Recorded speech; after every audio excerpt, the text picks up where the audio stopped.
What's good, chat? Welcome to another episode of Duke the Don. Today, we are going to be recapping Andrew Tate's abysmal interview with Piers Morgan. No, not the last one we covered. We're talking about the particular one, part 2, that he did with Piers Morgan regarding the Israel versus Palestine. Now, as you guys may know, the Israel versus Palestine conflict is probably the single most divisive global conflict we are bearing witness to today. I have never seen so many relationships fall apart, all due to depending on which side you stand on. Whether you're on the right or the left, even those political alliances aren't safe because we're also witnessing the self-destruction of both those parties as well. Safe to say, this is probably the single most destructive global conflict out there. And as you know, Andrew Tate has to take advantage. But the real question is, what happens when Andrew Tate is actually sat down in the room face to face with someone where he can't really run away and is actually forced to answer some of these questions? Boy, you are in for a big surprise. Not for me, because I already knew. But if you're a Tater Tot watching this right now,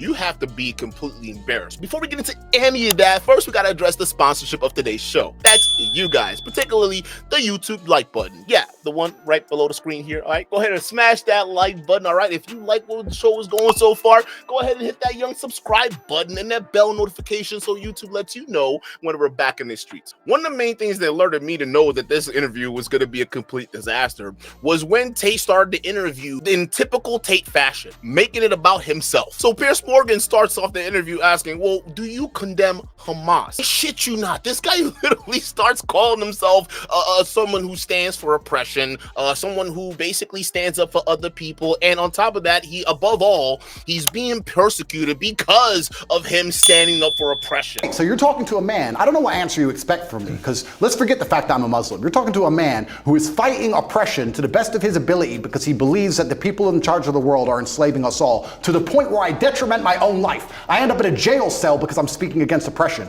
Then you're asking me what I would do if my family was blown to pieces? You're not in a jail. Hang on. So while going on this tirade, Piers Morgan calls him out and says, hey, wait a minute, buddy. You're not in trouble for standing up for oppression. They're accusing you of being a trafficker. You know what I would do if another government came along and blew my family to pieces? You weren't put in a jail cell because of any oppression. Absolutely I was. No, you weren't. Of course you I were was. put in jail cell because you've been accused of serious sexual crime. I would not have been. You're a victim. There's a whole indictment for you happening right now. Matter of fact, you just went through preliminary hearing. Guilty. That nigga is guilty. So after going back and forth, Piers Morgan finally asked him the question, all right? I mean, this is the question that basically spans the length of the entire interview for the most part, but he asked the question, do you condemn Hamas, and specifically their actions on October 7th? Are they a terror group? You're peddling acidities because I'll tell you why, Piers. Let me answer the question. No, I'm not. Of course you are. It's a simple question. That's like me asking. I'll tell you why I asked, because the UK, where you were born, prescribes Hamas as a terror They organization. also prescribe me as dangerous to children in schools. Let me explain something to you, Piers. You're not prescribed as that. If I were to sit here and say, is stealing wrong? And you'd say yes, and I go, but what if the person stealing is trying to feed their family, and if they don't, their family are going to die? Is it still wrong? You're trying to take a very nuanced and complicated argument and reduce it down to one sentence, which is failure. You're trying to equate stealing with a mob of terrorists breaking over a border, going to peaceful... Is that what Israel did? Wait a minute. A mob of terrorists breaking over a border and killing people. Is that what Israel did? Going through a border on October the 7th. Oh, October the 7th. Massacring young people at a festival, massacring families in their homes in a kibbutz, setting fire to them, cutting their heads off, killing babies. Oh, killing 40 babies. That was true. Well, fine. Were the babies vaccinated? But what the hell, boy? For those of you guys who are not aware, okay, allow me to bring you up to speed, because this is actually what's causing a lot of divide, because a lot of people are having a hard time separating Hamas from Palestinian people. Hamas is a terrorist organization. They've been designated a terrorist organization by major countries in the world, including the United States and also the country that Andrew Tate's a citizen of, the UK. So Andrew Tate was doing his usual judo avoiding tricks to basically avoid answering the question. And Piers Morgan finally has enough and basically asked him directly, have you even seen the Hamas charter? It's asinine. No, it's not. Because it's not about justification. Let me tell you why. Piers, it's not about justification. Let me tell you, it's about understanding the realities of the world. Let me tell you the reality of the world. Hamas came to power in 2005. Hamas's initial founding charter made it clear that they are for the eradication of Israel. And on October the 7th, they proved what that means is they will kill every Jew they can get their hands on. They are an existential threat to people in Israel and to Jewish people. And that is, I'm afraid, the purest personification of a terror group. I also think by doing what they did, as they have done since 2005, they weren't representing innocent Palestinian people in Gaza. Who are suffering now. They knew, yes, but Hamas knew when they did what they did that Israel would respond the way they did and that thousands of innocent Palestinians would get killed. They knew that and they still did it. So my question for you is, why can't you, which is my position on this, is very straightforward. What Hamas did was an act of terror. An absolutely despicable act of terror and should be called exactly what it is. And they are now demonstrably a terrorist group. That is why they were rightly prescribed that by the UK and America and other countries. And to try and pretend they're not makes you sound like Jeremy Corbyn. I ain't gonna lie, I'm getting cooked. It's like, bruh, yo, it's like, are you having a hard time reading these charters? Okay, it's not that hard. It's on the internet, just like your indictment record. And we're not going Tucker Carlson, so we can do the research. Tate still denies or refuses to answer the question if Hamas was a terrorist group. I just want to ask you one more time. Is what Hamas did on October the 7th an act of terrorism? I think, Piers, it is peddling asininities for you to pretend that enslaving So you sound people... like Jeremy Corbyn. No, let me answer the question. 15 times he refused to answer the question. Let me answer the question. You're now up I'm to not about, refusing. You're now If you about look- 3 or 4. If you look... Are they a terror group or not? They're one team's freedom fighter and they're deemed a terrorist What do group. you think? I think that if you lock people in an open air prison and steal their land, they're going to retaliate. So they're not a terror group? I think they're going to retaliate. They're not a terror group? One team's terrorist is another Okay, we're team's now up freedom to about fighter. 8. Are they a terror group? And also, another thing I want to make clear to you, Piers. Only Jeremy Corbyn has done this. Done what? Refused to answer the question. Which prompted Piers Morgan to basically refer to him as Jeremy Corbyn, and he called him spineless. I think that what they are doing is seemingly deemed an act of terror by the people that the terror... Don't use Weasley words. They're not Weasley. Of course the Israelis think they're a terror group, and of course the Palestinians think they're freedom fighters. It's stupid that you're asking the question. Most of the it's clear. civilized world thinks they're a terror group who committed an act of terrorism. It's not difficult. What they did was an act of terrorism. And I think that if Israel continues to conduct acts of terrorism on the Palestinian people, they're going to do nothing but strengthen the reaction. Well, that's a different conversation I'm about to have with you about Israel's response. But before I get there, one more time, is Hamas a terror group who committed an act of terrorism? I think that when you lock people in an open air prison, you're going to have to expect retaliation. No, because I have to. There's people who are. First things I want to say, Piers. If you don't mind me saying, I think it's spineless. Oh my God. Oh my God, bro. He called the top G spineless. Pat, first of all, let me just say this. I have never seen another journalist go as crazy on someone like Andrew Tate until now. And honestly, it's weird expecting it from Piers Morgan. The way he gave Andrew Tate the business, we didn't see it with Candace Owens. We didn't see it with Tucker Carlson. Matter of fact, we didn't even see it with Patrick McDavid or all the other interviews that Andrew Tate has been involved with. For someone like Tate, who calls himself the top G and portrays himself as a masculine man that isn't afraid of anything, it was very, very interesting to see him maneuver and wiggle out like a little worm to try to not answer the freaking question, right? And it's like, wait a minute, buddy, if you are supposed to be the top G, never afraid to speak your mind, why are you afraid to answer a simple question? And that's a pattern you'll see throughout this whole interview. Tate typically just throws words out there, but doesn't really actually know what that means. Do you believe Hamas are a terror organization? And that's a very interesting question, but I think you're peddling asininities. Well, just answer the question. Can somebody do me a favor? Google asininities and find out if it's a I know word. what it means. So while Tate's running off out the mouth, not really knowing what he was talking about, he then brings up the comparison to Russia and Ukraine. So let me ask you a question.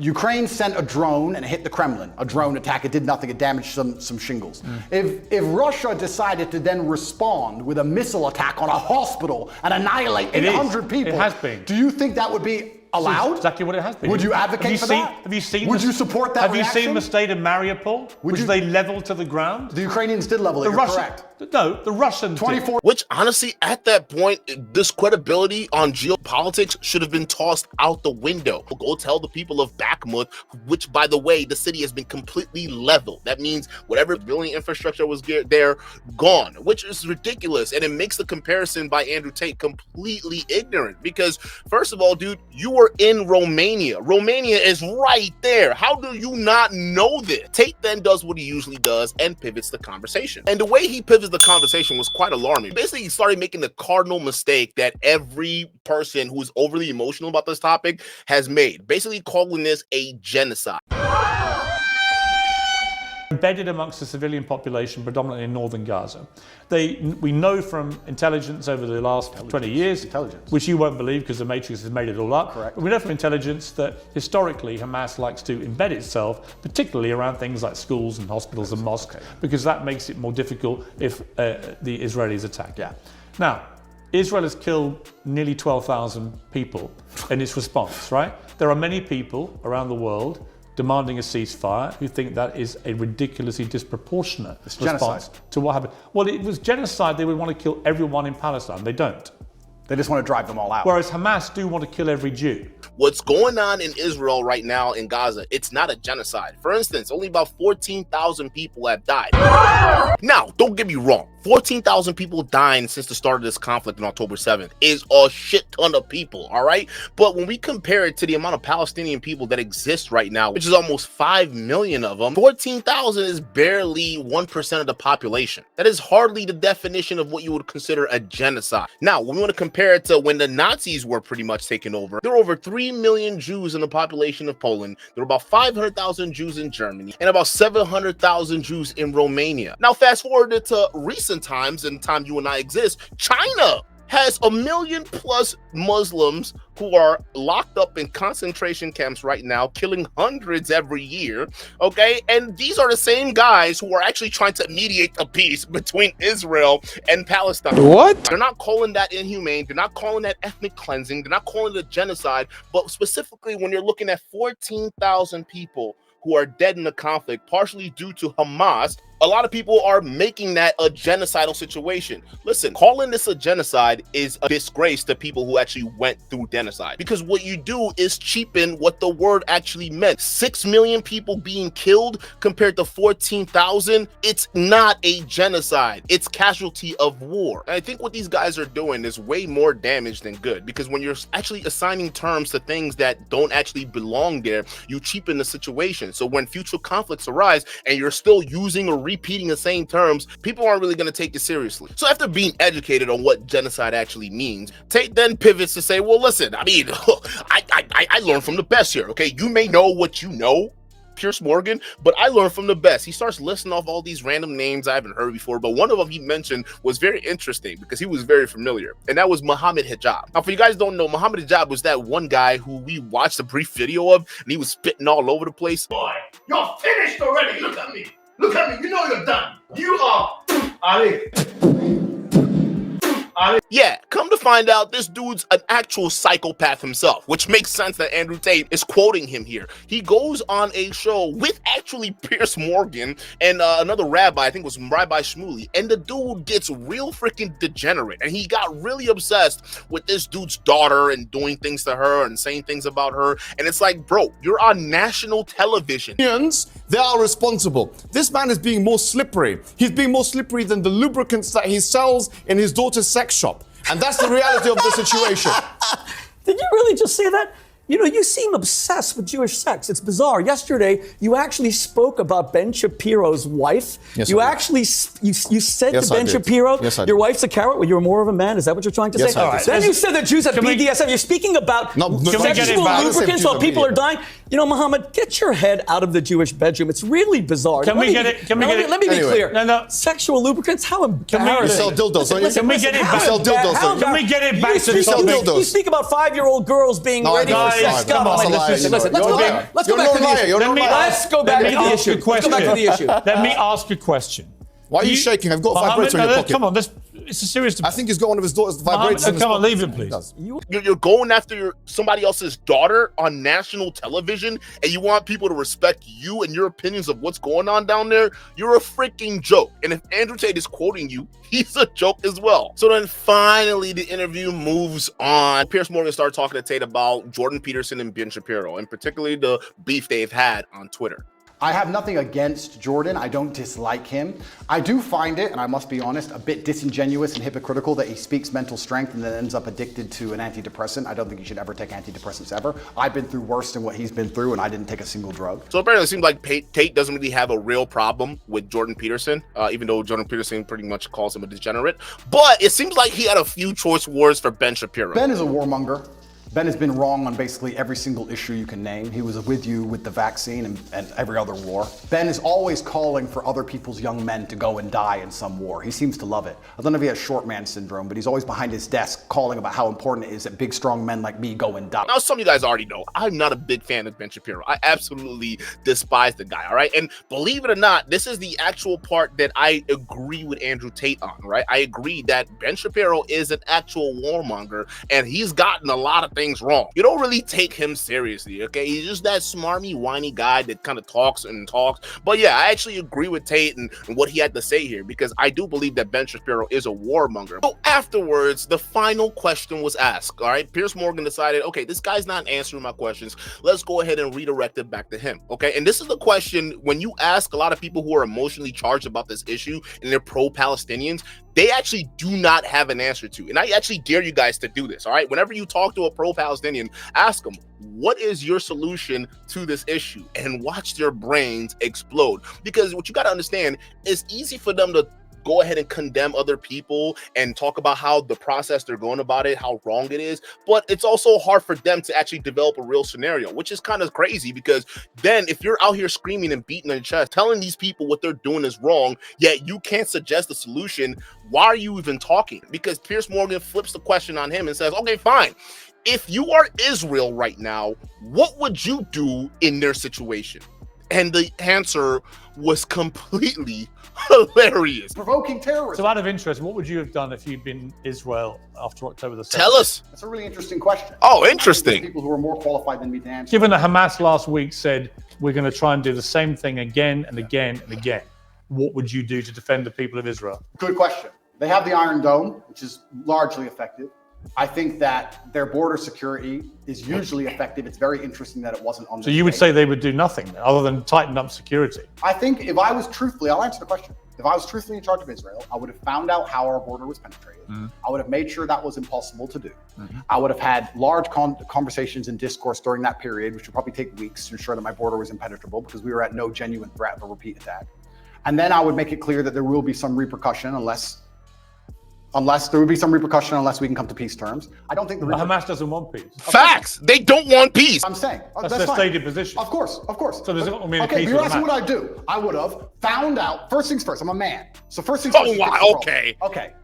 Our border's been penetrated. How do we make sure that doesn't happen again? Sure, of How did course. it happen? Internal investigation. Of course. Let's make sure the border is secure. Now our civilians are safe. Our civilians are safe, which buys us time. Let's have a conversation Time? and see if we can actually reason with Hamas. If we You can't reason with them. That's what he's saying. You don't think they've already been trying these conversations? It's easy for you when you're backseat driving, but when you're put as the captain of the ship, you see the answers. It's a non-answer. Okay, you're already repeating the same thing. They don't want to talk about peace. They want war. So you saying I'm going to put the fences up and make sure the border is all secure so we can buy ourselves time to talk. They don't want talk. So buying yourself time for what? can't, then there might be some military intervention. Then what? But there certainly wouldn't be bombing hospitals, cruise missiling refugee camps. There wouldn't be any of the things that's going on now. Absolutely You not. wouldn't try and attack the people that No, do it. because this is a rushed and emotional response. Well, I would have made sure as a man I didn't make a rushed and emotional response. So you'd be more like Neville Chamberlain trying to do peace with the Nazis than Winston Churchill trying to kill them. Well, Yeah. that's an interesting question. You're an appeaser, not